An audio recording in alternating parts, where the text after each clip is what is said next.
ki, hakimiyyətdə mövqe tutmamış, kənarlaşdırılmış şəxslər də düşünürlər ki, əşəli qaydası budur. Sabah da bizim də imkanımız olsa, biz də belə eləməliyik. Halbuki vəziyyəti dəyişmək lazımdır ki, hamı başa düşsün ki, almaq olmaz, rüşvətxorluq olmaz, oğurlamaq olmaz, əlini dövlət büdcəsinə uzatmaq olmaz, əlini yetimin payına uzatmaq olmaz.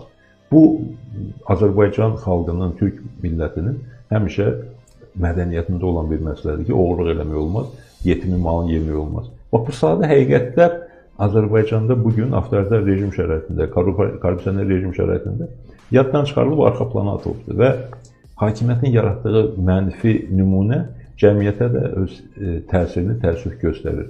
Mən əminəm ki, bu elə bir dəhşətli, geri dönməz proses deyil. Bu, dənizlərin təmizlənməsi məsələsi kimi bir məsələdir. Bir neçə il dənizə zibil atmayacaqsan, dəniz təmizlənməyə başlayacaq.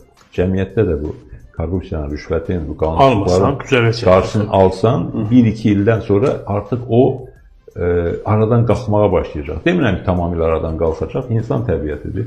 Hər yerdə, hakimiyyət demişkən, hər yerdə korrupsiya var. Amma hər yerdə korrupsiyaya qarşı gerçək mübarizə də var. Hər yerdə korrupsiya bulaşdığı ortaya çıxan şəxslərin hakimiyyətdən və vəzifələrdən bir dəfəlik uzaqlaşdırılması var. Nəinki korrupsiyaya bulaşmış. Korrupsiya aldığı haqqında şübhə olunan şəxslər karyeralarını bitirmiş olurlar və kənarlaşırlar. Ancaq korrupsioner rejimlərdə, avtoritar rejimlərdə təəssüf ki, belə deyil. Bu vəziyyət dəyişmək lazım. Vəziyyət dəyişəndə də problem tədricən həll olunmağa başlayacaq.